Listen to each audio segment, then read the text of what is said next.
ఇది ఇవాళ చాలామంది ఎదుర్కొంటున్న పరిస్థితి, అనుమానం ఏం లేదు. మనం పైకి చెప్పుకుందుకు సిగ్గుపడుతున్నాం. కానీ ఇంకా ఎంతకాలం బతకాలరా సంత ఈ సమస్యల్లో, ఈ వలయాల్లో, ఈ కష్టాలు. ఎవ్వడు మాట వినడు. ఈ కుటుంబానికి మనం బాధ్యత వహించాలి. ఏమన్నా అంటే మన అంటారు అందరూ. లోకం తీరది. భర్త తప్పు చేస్తే భర్తనంటారు. చిత్రం ఏమిటంటే భార్య తప్పు చేస్తే కూడా భర్తనంటారు. ఏమంటారో తెలుసా? రౌతును బట్టి గుర్రం. విచిత్రమైన సామెత అండి. అలాగని ఈ భర్త గారు నిజంగా రౌతులా ప్రవర్తించి ఆవిడని అదుపులో పెట్టేస్తే వెంటనే మహిళా సంఘాల వాళ్ళు వచ్చేస్తారు. వీడి మీద కేసెట్టేయండి. ఆవిడ తప్పు చూడరు. అక్కడ ఆవిడ తప్పు చూడరు. స్త్రీలైతే తప్పు చేయకూడదని ఏమైనా ఉంది? శూర్పణఖల మందల్లో రామాయణ కాలం నుంచి ఉన్నారు. ఇక్కడ ఎవరికి మినహాయింపులు ఉండవండి. తప్పు ఒప్పు చూడాలి. కానీ స్త్రీ పురుషుల భేదం ఏంటండి? అక్కడ భేదం పనికిరాదు. గయ్యాళైన మనుషులు చాలామంది ఉన్నారు. మా సాత్వికులైన వాళ్ళు చచ్చిపోతున్నారు పడలేక. తప్పనిసరి కాపురాలు చేస్తున్నారు. ఇక్కడ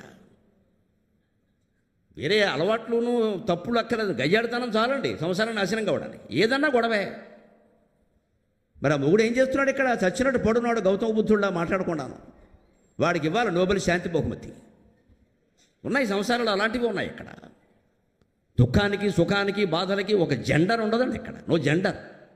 అది మనిషి ప్రవృత్తి. అది ఏ ప్రవృత్తి అలాగైనా ఉంటుంది. ఇక్కడ ఒకరిని నమ్మి ఊరుకొని ఉండేడు రోజులు కానే కావు. ఇదివరకు అయితే కొడుకు పెద్దవాడైతే వాడికి 20 ఏళ్ళు వస్తే బాధ్యతలు అప్పగించేసేవారండి తల్లిదండ్రులు. హాయిగా మా వాడు చూసుకుంటున్నాడండి అని. ఈ వేద పండితులు ఆ జమీందారు ఎవరి దగ్గరికి వెళ్ళి ఏమండి నా తర్వాత మా వాడికి ఇవ్వండి ఉద్యోగం అని ఇచ్చేవారు.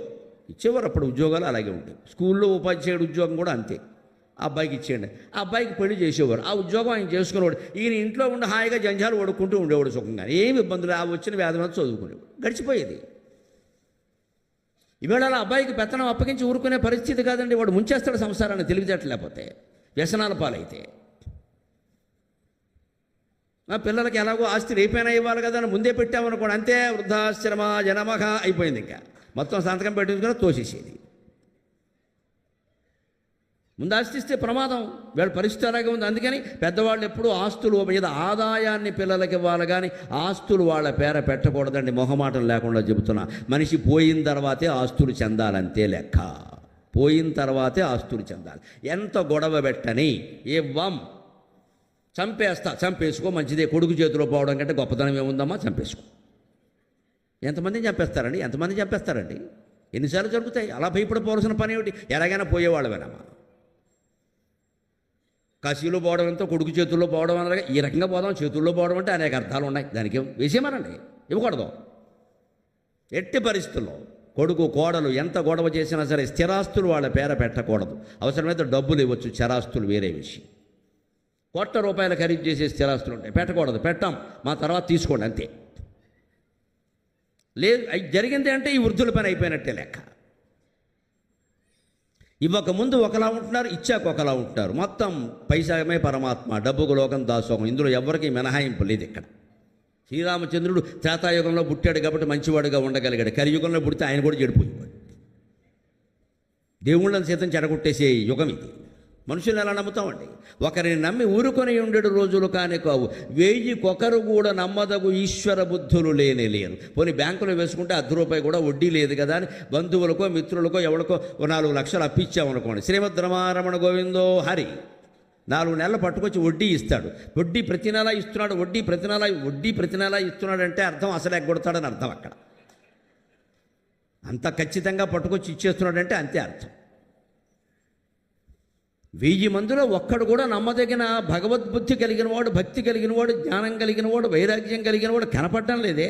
ఎలా బతుకుతాం? పైగా దారుణం ఏమిటంటే పత్రికల్లో వస్తున్న వార్తలు ఈ మధ్యన పిల్లలు ఎదిగారని లేదు, చిన్నపిల్లలని లేదు, పెద్ద పిల్లలు లేదు. వీళ్ళు ఇష్టం అండి వేషాలు. ఇంకా వారి సంబంధాలు వారు చూసుకుంటారు, వీరి సంబంధాలు వీరు చూసుకుంటారు. ఇదివరకు అన్యోన్య సంబంధం అంటే అర్థం అన్యోన్య ప్రేమ, భార్యాభర్తలు అన్యోన్యం అంటే అర్థం ఏంటంటే వారి పట్ల వీరు, వీరి పట్ల వారు అంకిత భావంతో ఉండేవారని అర్థం. ఇప్పుడు అన్యోన్యం అంటే అర్థం ఏంటంటే వారికి అన్య సంబంధాలు ఉంటాయి, వీరికి అన్య సంబంధాలు ఉంటాయి. పిల్లలు చచ్చిపోతున్నారు ఇంట్లో. ఇక్కడ ఎవడో ఆపేందుకు లేదు. ఇక్కడ ఆ ఫోన్లో ఏముందో తెలియదు, ఫేస్బుక్లో ఏం పెట్టారో తెలియదు, వాట్సాప్లో ఏం నడుస్తుందో తెలియదు. సంసారం బద్దలయ్యాకే బయటపడుతుంది మొత్తం. ఇక్కడ ఈలోపు ఏమన్నా అన్నాడా మొగాడు ఆడదాన్ని కానీ, ఆడది మొగాడిని కానీ ఏమన్నా అన్నారో అనుమానించావు, అదో గొడవ. మరి అనుమానించకపోతే విషయం ఎలా తెలుస్తుంది? మొత్తం జరుగుతున్న తల్లి బిడ్డకే నికరము కాదు, వాళ్ళ పిల్లలకి తల్లి దక్కుతుందని తండ్రి దక్కుతాడని నమ్మకం లేదమ్మా. ఎప్పుడు ఏమైపోతారో, ఎన్ని పెళ్ళిళ్ళు చేసుకుంటారో తెలియదు.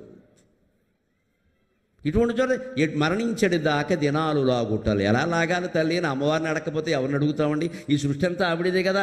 ఆ బ్రహ్మకీట జననీ వర్ణాశ్రమ విధాయిని. బ్రహ్మదేవుడు మొదలు కీటకం వరకు ఆవిడే తల్లి అయినప్పుడు, అమ్మా నీ ఆట కోసం మీ ఆయన నువ్వు ఆడుకోవడం కోసం ఇది సృష్టించావు తల్లి అని చెప్పి నిన్ను అడగకపోతే ఎవరిని అడుగుతాం అని బాధ కలిగినప్పుడల్లా మన తప్పు లేకుండా చూసుకోవాలండి. ఒక్కటే మాట, మన తప్పు ఉండకూడదు. మన తప్పు ఉంటే ఒప్పుకోవాలి. పని నిజమే, చాపల్యానికి లోనయ్యాం, వ్యామోహానికి లోనయ్యాం, భార్యనో భర్తనో పిల్లలనో మోసం చేశాం. అమ్మవారి కాళ్ళ మీద పడి ఏడవాలి, చచ్చానమ్మా, పొరపాటైంది, తప్పైంది తల్లి, బయట పడకుండా చూడు, నేను ఇలా ఉంటాను, ఇక్కడి నుంచి బుద్ధిగా ఉంటా అని చెంపలు వేసుకుని అమ్మవారి పాదాలు కడిగి ఆ తీర్థాన్ని కాస్త నోట్లో పోసుకుని ఇక నుంచి అది నేను ప్రతిజ్ఞ చేస్తున్నా, ఇది గంగా జలమన ఉంటే అక్కడి నుంచి జీవితం బాగుంటుంది. అమ్మవారు క్షమిస్తుంది. భగవంతుడు అంటేనే క్షమ. దయచేసి అమ్మవారికి భయపడద్దు. చాలామందిలో వ్యాపించిన పిచ్చి నమ్మకాలు ఏమిటంటే అది ఎలా చదవచ్చా, ఇది ఎలా చదవచ్చా, ఇది కుడివే పెట్టచ్చా, ఎడంవే పడి ఎప్పుడు అప్పుడు ముందు పెట్టమ్మా, అక్కడ భయపడి చచ్చిపోతున్నాం అన్యాయంగా. అమ్మవారంటే దయామయ్యి తల్లి శిక్షిస్తుందండి పిల్లల్ని. ఏ దేవుడికైనా భయపడినా పర్వాలేదు, అమ్మవారికి భయపడటం ఏమిటమ్మా? ఆవిడ తల్లి. కామాక్షిదేవి, విశాలాక్షిదేవి, మధుర మీనాక్షి, ఎవరైనా తల్లి అమ్మ ఆవిడ. అసలు మన అమ్మవారి చిత్రాలు మీరు చూడండి, గౌరీదేవి చిత్రం ఎప్పుడూ నవ్వుతూ ఉంటుందండి హాయిగా. ఎలా భయపడతారు చూసి ఇక్కడ. ఏమండి మేము ఇది చదవచ్చా, మేము ఇలా ఇదేదో చేయొచ్చా, ఏమిటిది ఈ లెక్క? ఇన్ని భేదాలు, కుల భేదాలు, స్త్రీ పురుష భేదాలు ఎందుకండి? ఓ స్తోత్రము పారాయణ చేయడానికి స్త్రీలకి పురుషులకి తేడానా? స్త్రీలు ఏమైనా బహిష్కరింపబడ్డారా? నాకు అర్థం కాదు ఇక్కడ. ఎందుకు చదవకూడదు? ఎవరు చెబుతున్నారు ఈ విషయాన్ని? యథేవాం వాచం కళ్యాణీ మావదాన్ జనేభ్య బ్రహ్మరాజన్యాభ్యాం శూద్రాయ చార్యాయ చ స్వాయ చారణాయ అని వేదం చెప్పింది స్పష్టంగా. ఈ వేదం ఎవరి కోసం అంటే సమస్త వర్ణాల వారి కోసం, స్త్రీ పురుష భేదం లేకుండా అందరి కోసం. యథేమాం వాచం కళ్యాణీ మావదాని జనేభ్యక, జనులందరి కోసం. మళ్ళీ మాయలో పడతారు జనులంటే ఫలానా వాళ్ళని విపరీతార్థాలు లాగుతారు పండితులని. బ్రహ్మరాజిన్యాభ్యాం క్షత్రియాభ్యాం బ్రహ్మరాజిన్యాభ్యాం శూద్రాయచార్యాయ చస్వాయ చారణాయ. బ్రాహ్మణుల కోసం, రాజన్య క్షత్రియుల కోసం, శూద్రాయ నాలుగో జాతిలో ఉండే సమస్త భేదాల వారందరూ చదవచ్చు. ఆ పైన ఆర్య వైశ్యులు కూడా, స్వాయచ అరణాయ వారి స్త్రీలు కూడా, ఇంట్లో ఉండేవారు కూడా. చదవగలిగిన వాళ్ళందరూ వేదం చదవండి, శాస్త్రం చదవండి, పురాణం చదవండి, లలితా సహస్రం చదవండి, విష్ణు సహస్రం చదవండి. ఏమైనా పాపం వస్తే నా పేరు చెప్పి ఇచ్చేయండి, నేను ధైర్యంగా తీసుకుంటాను దాన్ని. నేను ధైర్యంగా తీసుకుంటా, అన్ని పాపాలు భరిస్తా. నాకు అమ్మవారి మీద నమ్మకం ఉంది. దయచేసి భయపడకండి. చదివితే తప్ప విషయం తెలియదండి. ఎప్పుడు కూడా స్వయంగానే చదవాలి. ఎవరో చదువుతారు సుందరకాండ, మనకింత తీర్థం ఇస్తారు, మనకంత బద్ధకంగా ఉన్నాం ఇక్కడ. మన ఇంట్లో ఏదో కావాలా, వారెవరో చదువుతారా, సాయంత్రం వచ్చి తీర్థం పుచ్చుకుంటా, వీడు ఫస్ట్ సినిమాకి వెళ్ళిపోతాడు ఇక్కడ. ఆయన మాత్రం ఎందుకు శ్రద్ధగా చదువుతాడండి? ఆయన డ్రామా ఆయన ఆడేస్తాడు. మళ్ళీ వాళ్ళని అనుకోవడం ఇక్కడ, వాడు శ్రద్ధగా చదవట్లా, నువ్వు చదివే అవకాశం ఇచ్చావు అక్కడ, నువ్వు కూర్చుని చదువు, ఆయన చదువుతుంటే నువ్వు వినాలి. నీకు చదవడం చేత కదా, ఆయన చదవడానికి పెట్టి వినాలి కదా. పోయి వినరండి, బోడు పనులు ఉంటాయి, బిజినెస్. మరి ఆయన పని లేనివాడు ఇక్కడ, బ్రాహ్మడు ఒక్కడే. ఆయన పనులు ఆయన కొనే మధ్యలో ఫోన్ మాట్లాడుకుంటూ ఉంటే వచ్చినప్పుడు చదువుతాడు. ఆయన వచ్చినప్పుడు చదువుతాడు, నువ్వు రాగానే తీర్థం ఎత్తాడు. ఈ నమ్మకాలు ఉండే పని ఎందుకు చేయట్లేదంటే చిత్తశుద్ధి లేదు. నన్ను ఎవరో ఆక్షేపించి దయచేసి మరోలా అనుకోవద్దు. నాకు నిజం మాట్లాడడం వల్ల వారు చిత్తశుద్ధితో ఉండాలి, వీరికి చిత్తశుద్ధి. నిజమే, నీకు ఉచ్చారణ చేత కాదు, నువ్వు చదవలేవు, సరే మంచి కూర్చో, ఆయన చదువుతుంటే విను, అర్థం చెప్పమను. అర్థం చెప్పకుండా చదవడం ఏంటండి? ప్రతి శ్లోకానికి తాత్పర్యాలు ఉన్నాయి, చెప్పాలి. 10 రోజులు కాకపోతే 30 రోజులు పడుతుంది పట్టని. ఎందుకు అయిపోవాలి 10 రోజుల్లో, 9 రోజుల్లో అవ్వాలి? ఏమిటండి అయ్యేది ఇక్కడ? అవ్వకపోతే నష్టం ఏమిటి? ఏదైనా కాఫీయా టీయా 10 నిమిషాల్లో అవ్వడానికి సుందరకాండ? ఎన్ని రోజులైతే అన్ని రోజులు అవుతుంది. ప్రతి శ్లోకానికి అర్థం తెలుసుకోవలసిందే. యజమాని భార్య ఇద్దరు కూర్చుని అక్కడ వినాల్సిందే, అప్పుడే అది ఫలిస్తుంది. విన్నంతలో ఏది ఫలించదండి, దాన్ని అవగాహన చేసుకోవాలి ఖచ్చితంగా. నీ పని అవ్వడానికి సుందరకాండ అంటున్నారు కదా, పని అవ్వడానికి సూత్రాలు సుందరకాండలో ఉంటాయి. మతిర్దృష్టిర్దృర్దాక్ష్యం ఏతాని యస్య చత్వారి వానరేంద్ర యథాతవా మతిర్దృష్టిర్మతిర్దాక్ష్యం ధృతిర్దృష్టిర్మతిర్దాక్ష్యం సకర్మసు నసీదతి. అన్ని పనులు అవ్వాలంటే సూత్రం సుందరకాండలో ఉంది. ఈ 4 గుణాలు ఎవరిలో ఉంటాయో వానరేంద్ర వారికి ఏ పని కాకపోవడం అనేది ఉండదయ్యా. ఏమిటా 4? మతిహి, ధృతికి ముందు ధైర్యం ఉండాలి, దృష్టికి ముందు చూపు ఉండాలి, మతికి మేధాశక్తి తెలివితేటలు ఉండాలి, దాక్ష్యం శారీరక మానసిక సమర్థత ఉండాలి. ఈ 4 ఉంటే అన్ని పనులు అవుతాయని సుందరకాండలో చెప్పాడు. సుందరకాండ చదివితే పనులు అవుతాయని ఎందుకన్నారంటే అవి చదివితే ఈ 4 మనం కలిగి ఉంటామని. అది వాళ్ళ ఉద్దేశం. మనం ఏమనుకుంటున్నాం, శ్లోకం చదివితే పనులు అయిపోతాయి, శ్లోకం చదివితే పనులు అయిపోతాయి. అవుతాయి, చదివిన వాడికి అవుతాయి, మనకు అవ్వవు. ఈ నమ్మకాల నుంచి బయటపడి చిత్తశుద్ధితో ఆలోచిస్తే ఆచరణాత్మక దృక్పథం అవలంబిస్తే ఒక విరాట పర్వం, సుందరకాండ లాంటివి చాలండి చదువుకుంటే. మనం వినాలి, వాటిని ఆచరించాలి, కానీ ఉట్నే చదివేసి అయిపోతాయంటే మళ్ళీ దీనికి ఒకటికి అర్హత లేదు, మగాళ్ళకు ఉంది, ఆడాళ్ళకి లేదు. ఎన్ని రకాల నిబంధనలతో కొళ్ళబెట్టేస్తున్నారో వ్యవస్థని. నన్ను మన్నింతురుగాక, నాకు చాలా బాధగా ఉంటాయి ఇలాంటివి. ఎందుకు జనమంతా బాగుపడడం మనకి ఇష్టం లేదా?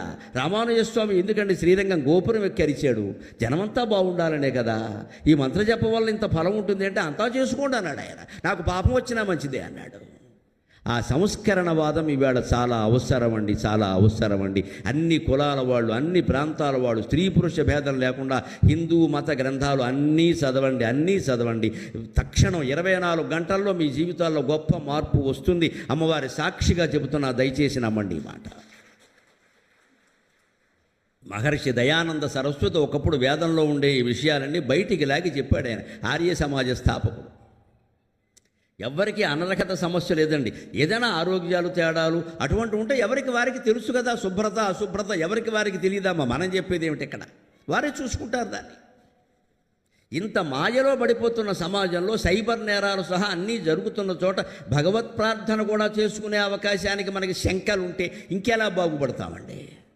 మామూలు తలనొప్పి ఇవాళ. కలుపులతో సలుపులతో కలగా పులగమ్ము తల్లి. జీవితం ఎలా అయిపోయిందంటే అమ్మ, కలుపులతో సలుపులతో కలగా పులగమ్ము తల్లి. కలయనకమ్మ తల తిరిగిపోవుచున్నది. మలుపులు చాలించి నన్ను మనుసుము తల్లి అని ప్రార్థన చేయాలి. మీ పూజా మందిరంలో చేయండి, గుళ్ళోకి కూడా రావక్కల్లా. రాగలిగితే గుళ్ళోకి రండి, అంతే. పెద్ద విషయం గుడ బడ మడ తల్లి ఓడ ఇది సమస్య కాదండి.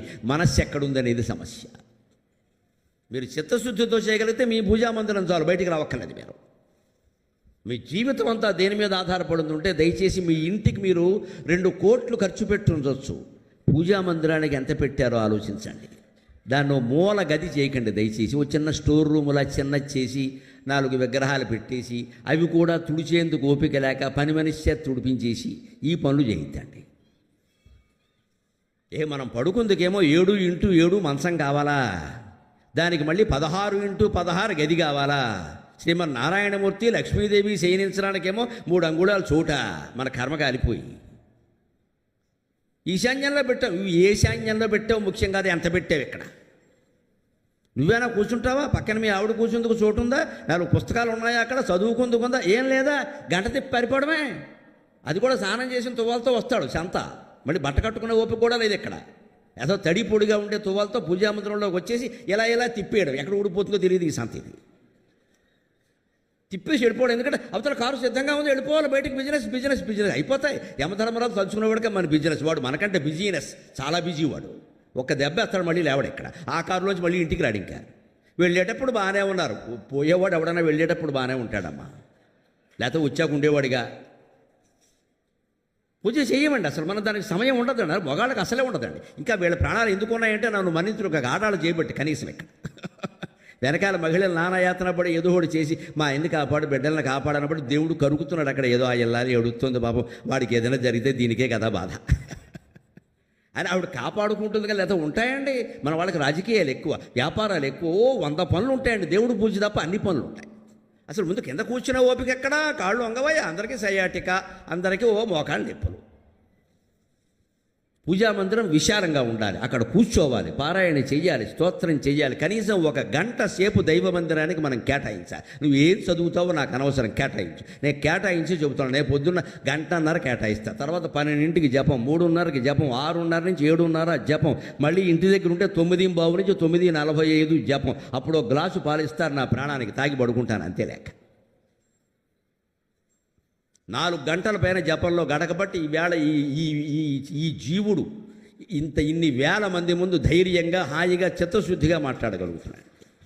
జపం లేకపోతే ఈ మాటలు రావండి.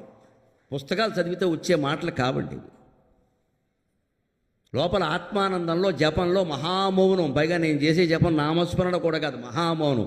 నామం కూడా అతీతంగా ఉండే మౌనంలోకి వెళ్ళిపోవాలి. మనస్సు ఏమీ ఆలోచించద్దు అసలు. ఆ స్థితిలో ఉండి జపం చేస్తే తర్వాత నువ్వు ఏం మాట్లాడు, అది పాశుపతాస్త్రం అయిపోతుంది. అక్కడ తేడా ఉండదు. ఇక ఆ మౌనం నేర్చుకోవాలి, అభ్యాసం చెయ్యాలి. దానికోసం పొద్దున్న గ్రంథాలు చదువుతాను. ఇందులో రహస్యం వెళ్ళదు. 6 నుంచి 8 వరకు నేను ఇంట్లో కూర్చుని సంధ్యావందనం చేస్తాం. బ్రాహ్మణులం కాబట్టి సాయంత్రము సంధ్యావందనం చేస్తాం. పారాయణ కోసం 6 పుస్తకాలు పెట్టుకుంటాను. ఏ పుస్తకం 10 నిమిషాలు మించి చదవను నేను. 10 నిమిషాల్లో ఎంత అయితే అంత. అందులోనే యోగ వాసిష్టం ఉంటుంది. ఇప్పుడు ప్రస్తుతం అయితే వరాహ పురాణం నడుస్తోంది, బేతవోలు రామబ్రహ్మం గారి వ్యాఖ్యానంతో వరాహ పురాణం నడుస్తుంది. వ్యాస మహాభారతం నడుస్తుంది. ఆది పర్వం మొత్తం అయిపోయింది, సభాపర్వం నడుస్తుంది. ఎప్పటికైతే అప్పటికవుతుంది, ఎంత అయితే అంత. ఇక్కడికి వచ్చాం లేదు, మామూలుగా కూర్చుని ఇచ్చిన గదిలో కూర్చుని జపం చేసుకుంటాం. మళ్ళీ ఇంటికెడితే రేపు మళ్ళీ మామూలు రేపటి నుంచి మళ్ళీ మా ప్రణాళిక మాదే. ఆ జపం మీరందరూ పొద్దున్న అరగంట, సాయంత్రం అరగంట చేయండి. మీ వ్యాపారాలు, మీ వ్యవసాయాలు, మీ ఉద్యోగాలు, సంసారాలు అన్నీ బాగుండడానికి నేను గ్యారంటీ ఇస్తాను. నమ్మండి దయచేసి. అందరూ చేయండి, స్వయంగా చేయండి. డిప్యుటేషన్ కార్యక్రమాలు పనికిరావండి. ఇక్కడ దేవుడు భక్తి దగ్గర డిప్యుటేషన్ కార్యక్రమాలు పనికిరావు.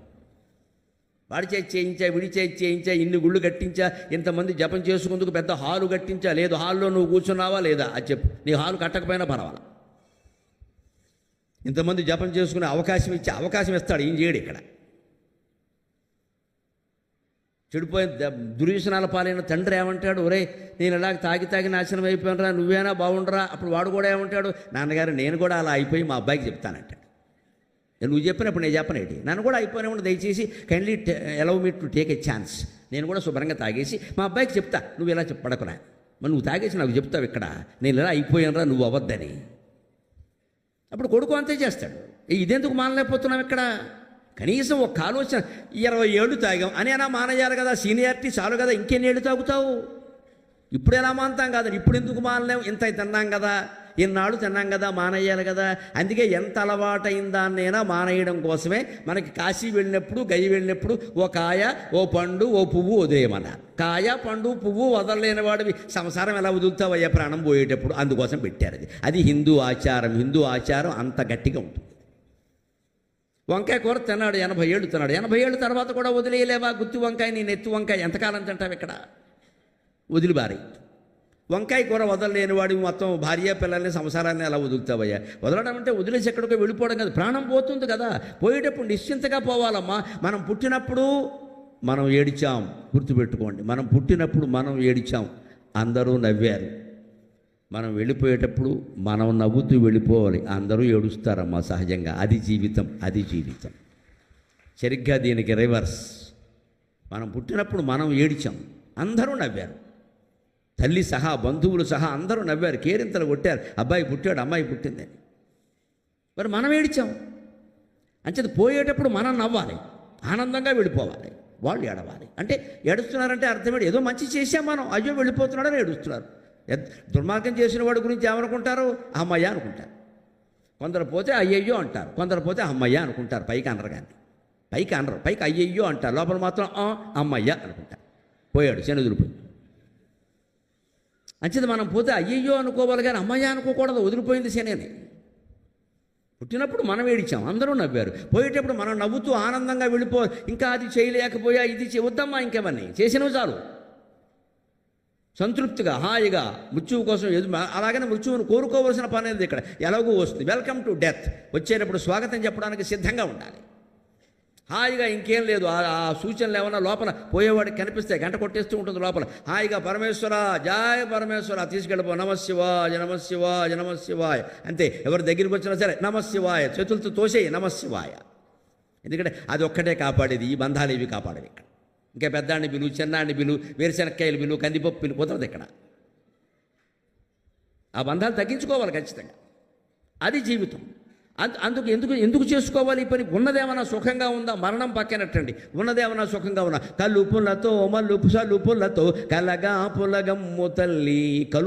కలుపుతే తీయకపోతే చేను ఎలా ఉంటుందండి? అలా ఉంటుంది మన బతుకు ఇక్కడ. కలుపు బాగా పెరిగిపోయింది. అసలు పంట తక్కువ, కలుపు ఎక్కువ.